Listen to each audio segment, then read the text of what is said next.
Hi, welcome back to the first live stream video of the Lauren Epstein Show. This is incredibly exciting. We are going to be, well, right now we're in Washington, D.C., our hometown, at the ERE conference and at the Talent Board Candidate Experience Awards, which is today, Monday.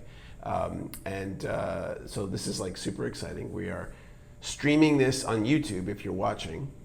We're going to be streaming live in Paris at Unleash next Monday, the 21st, at 6 p.m. Paris time. We're going to have Peter Hinson on, along with Johnny Campbell from Social Talent, and Hung Lee.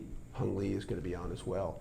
So this is super exciting. So we're going to start the interview, and I won't be looking at the camera too much. I'll be looking at Denise. So Denise is my guest. So let me introduce my guest. So, and I am really excited to introduce our guest who flew the furthest distance to be here with us today at EREDC. She is the Director of Talent Acquisition at Avature.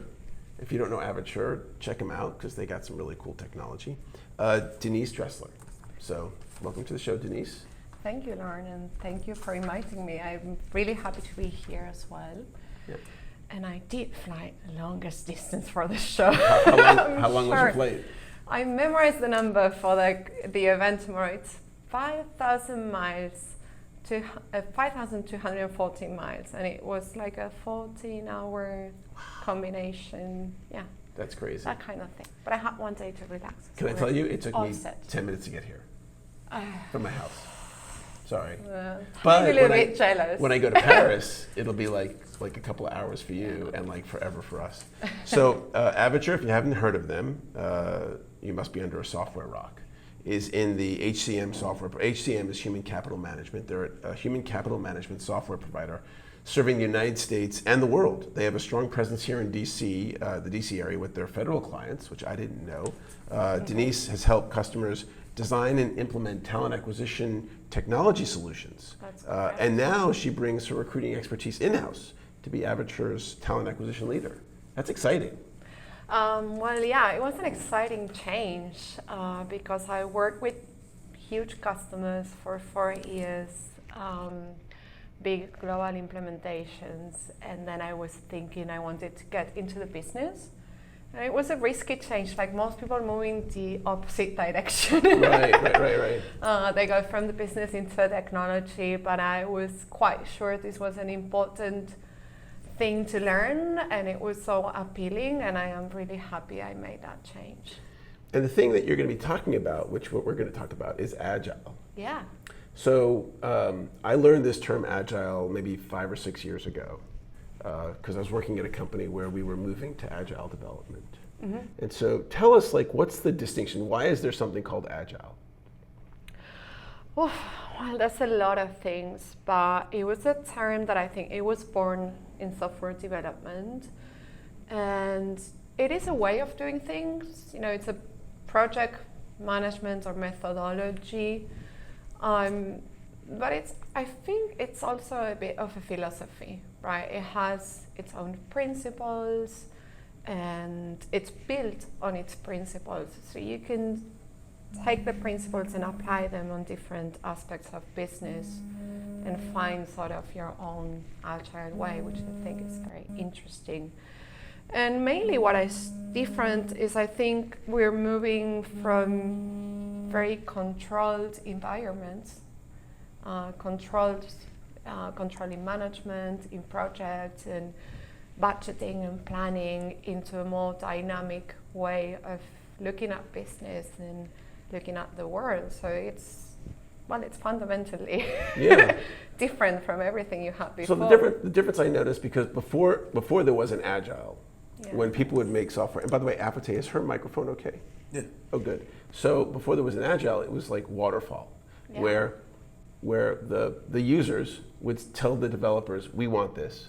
The developers would go away, and they'd come back 8 months or a year later, and they'd say, here, we built it for you. Yeah. And of course, it wasn't right. But they spent a year doing it, right? Yeah. And so the Agile methodology is these shorter kind of iterations, 2 weeks, 3 weeks, where they go back and they build something, come back 2 or 3 weeks later. And so you're really engaging the end user in Constantly. so that to me is like the basic philosophy. Yeah. Is like you're going to engage the person who's actually using whatever it is you're building as you're building it. Yes, you want short iterations, and you want sort of everything happens all the time. You had these big waterfall projects that you described. They were sequential.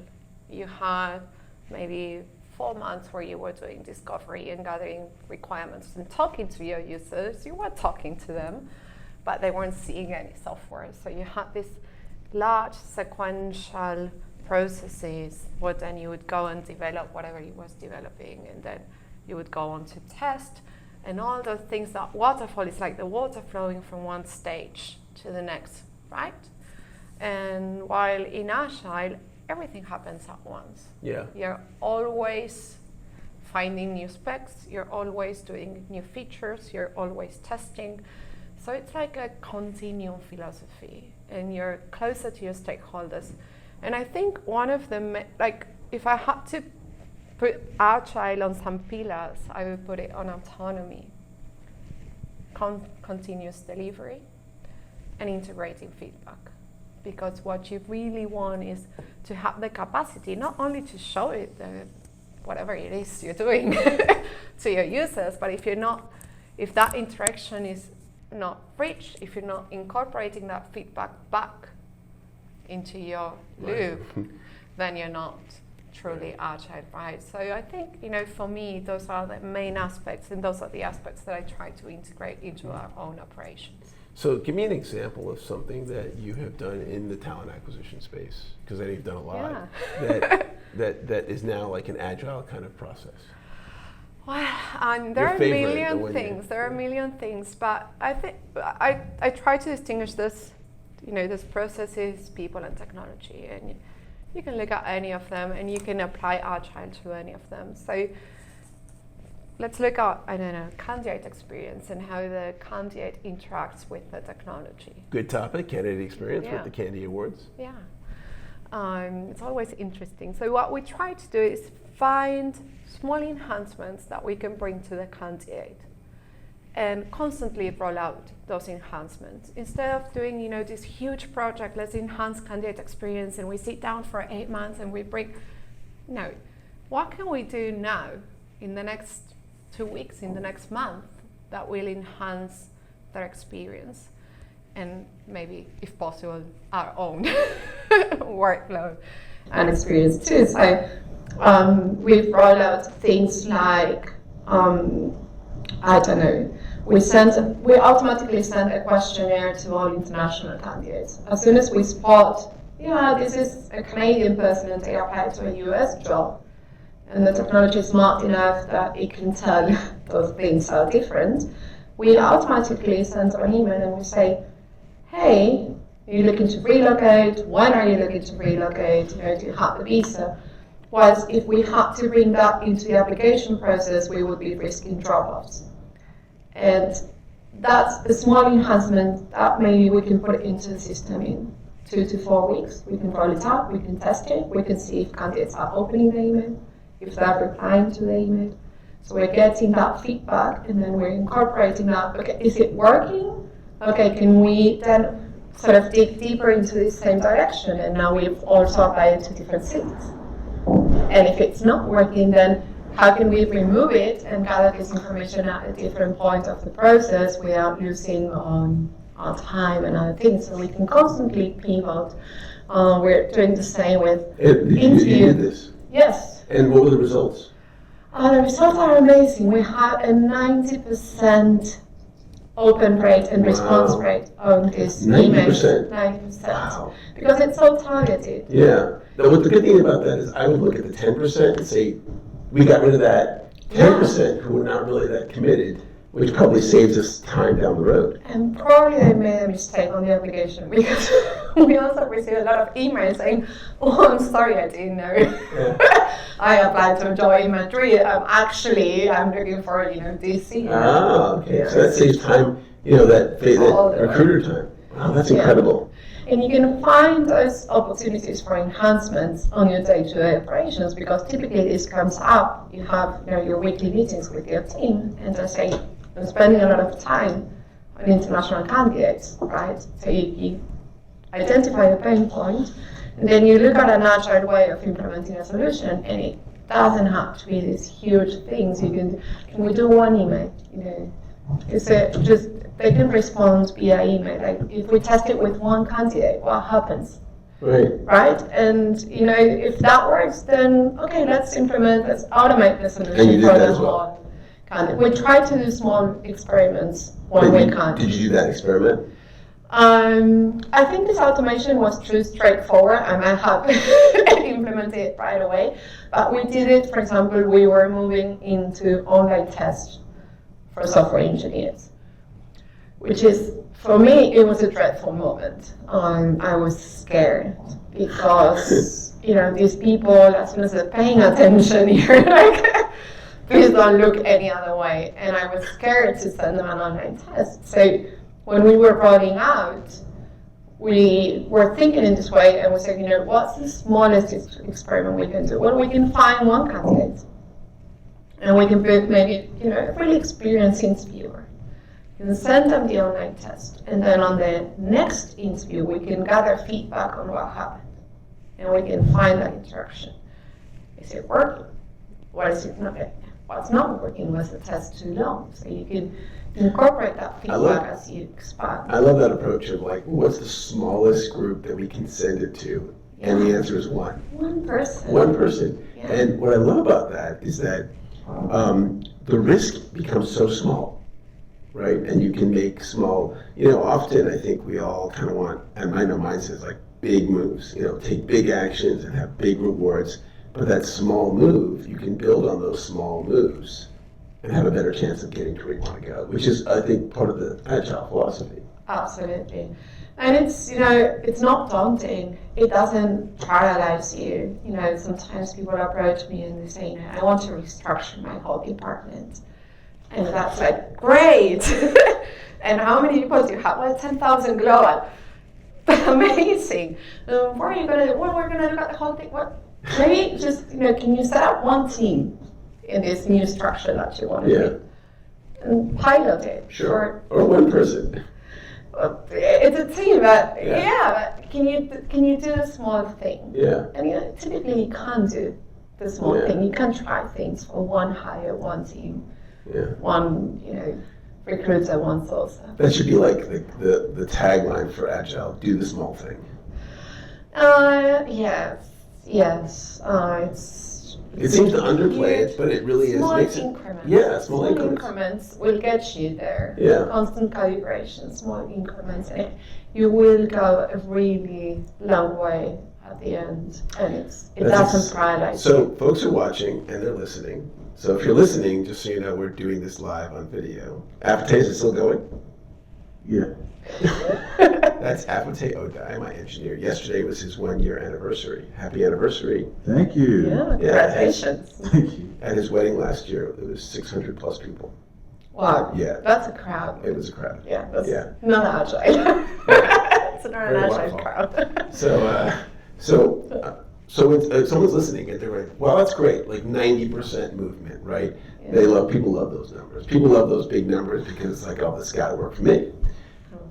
Okay, I haven't done Agile. Maybe I haven't done anything. What's the first thing I do if I want to consider using an Agile process? Because that also is a process, right, to move to that direction. Well, firstly, inform yourself. There's a lot of information online that you can find, and there's probably a lot of people that you know that are operating this way that you can look for and find some advice. Also, you have to have a clear objective.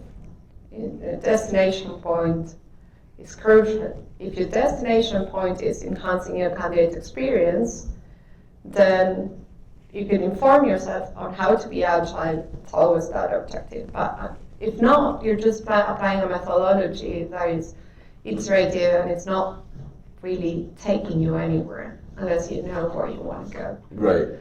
And then you might need to think about the people in your team that can execute in an agile way more easily. So that you can bring this project to the individuals that are more adept to adopting this way of thinking, this way of working. And for that, you have to find the people that are autonomous, which is very important.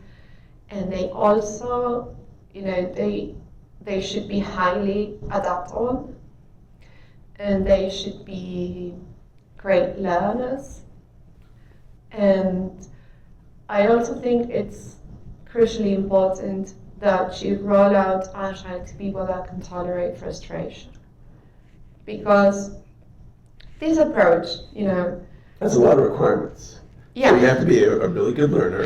You have to be able to tolerate a lot of frustration and ambiguity, Yeah. right? You got to be independent. You got to work on your own. Yeah. What was the other one? Oh gosh, and adaptability. And adaptability. Yeah, So you have to be adapt to adaptable. change. Yeah, adapt Yeah. to change. Anything else that this person requires? We can work with this. can work with this. We can work with this. Yeah. Curiosity is good too. So it sounds like if you have like one or two people like that, Yeah. that can get the ball rolling.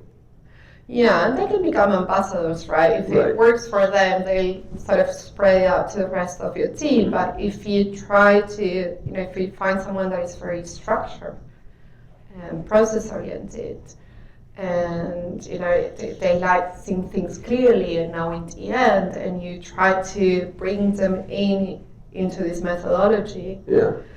they might get a little bit Yeah. scared. I think I'd be good at this because I'm good with ambiguity I'm and sure you by will. the seat of the pants. That's exciting. I mean, so I love that you've kind of outlined that. What do you think, Agile is going to do for our profession? Great I question. mean, I'd love to, And just one second. Hey, Afotey, because you have my phone, I need just to tell me about the time because I'm not looking at a stopwatch. 126. We're 17 minutes in. Okay, cool. Cool, 70 minutes in. So it's 1:26 now. Okay. So So we're we only have a few minutes left yes, because we have someone coming in. and we 4 have a big minutes. question. We have a big question. So I think what's Agile. the one thing that's going to happen to talent acquisition because of Agile? Well, it's an engine for innovation, right? It's the reason why Agile has been successful in software development companies, because they have to be truly innovative to succeed. And with talent, you're getting into a space where it's tighter and tighter and tighter, and you're looking to get ahead into the right people. And this is true in Europe Yeah, and in other parts of the world because you have people all over the world that work for Avature. I think it's there's going to be this. I don't want to say global shortage, but there are going to be some markets where the relationship between offer and demand of talent is going to be real tight. Yeah. And you're going to have a lot of companies going in and fighting for the same Yeah. people. For sure, it's already happening. Here in DC, so we have a lot of people, a lot of government contractors, and a Yeah. lot of people who have to have very specific clearances and very specific skills. So unlike a commercial employer, the federal government would not hire anybody who is missing anything. Right? They're obliged to hire somebody who has all the things that are in the job description.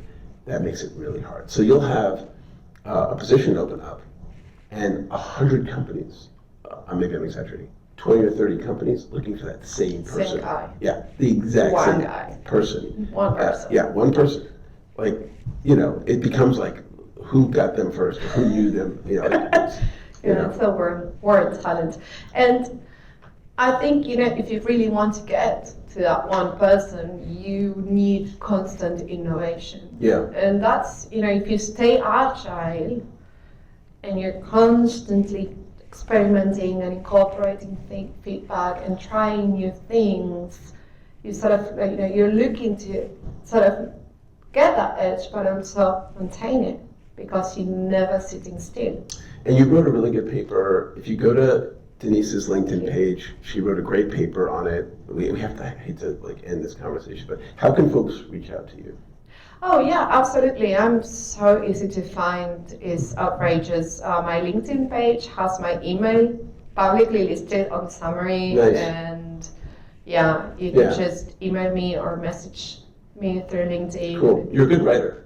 Thank you. Yeah, I really enjoyed reading it. So you'll enjoy reading her article. Go check Denise out. Oh, and this is our first video, so I gotta say, like it. Is that what people say? Yeah. Right? Like it. What else do they say? Share it. Share it. Like it and share it. Oh my God, I said that. I am like so now Yeah, into social you media. look millennial. So I look millennial, right? So like it and share it. That's the third time in the last. Thanks for watching and listening to the Lauren Epstein Show here with Denise. So thank you so much. Thank you, Laura. Yeah. My pleasure.